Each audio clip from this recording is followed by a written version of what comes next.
Dahil malakas nga ang ulan, nagluto tayo ng adobong manok at tinesting na rin natin yung air fryer na bagong bili. Hindi talaga maganda ang panahon ngayon kaya sawa na tayo sa tinulong manok kaya mag-aadobo naman tayong manok ngayon. Hindi nga, nagpainit na tayo ng kawali at ng mantika. At kapag mainit na nga pala ang mantika, edi ilalagay na natin ang bawang. Ihigisa muna natin sa maigi. Nakakamiss nga rin pala mag voice over.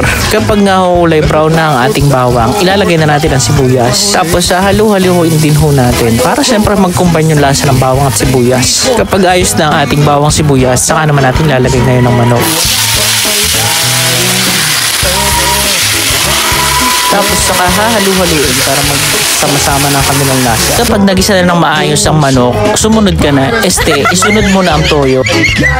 Takpan, pagkakulo, tsaka mo haluin. Lagyan na ng pamintang durog. Lagyan na natin ng suka at ng siling pansigang. Dini nga ho pala sa amin, mas gusto pa ho ng masabaw ang adobo para ho may isinasabaw sa kanin. Sa inyo gaho. At sakto naman nga ho ay dumating na rin ang air fryer na nabili natin sa online. Ang manok nga ho palang ay minarinate na ho natin sa toyo, kalamansi at ketchup. Noong ayos na nga ho ay di isasalang na natin. Bumili na rin ho tayo din ng foil para hindi ho lagi nating mayat maya huhugasan ng ating air fryer.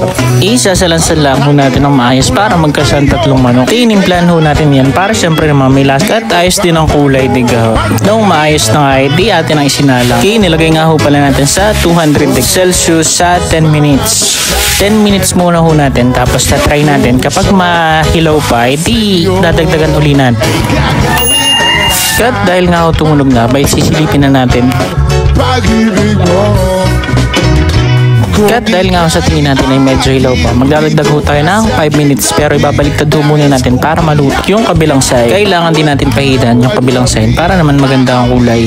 At saka uli natin isasalang for 15 minutes na. At tari nga ho ang itsura after 15 minutes. At tari na nga ho naging itsura. Hindi nga ho pagkakuro ay kalambot. Ayos nga ho ang garning luto. Abay, nakaiwas ka na sa mantika. Nakatipid ka pa. Tayo paano? Hanggang dito na lamang pa. Bye!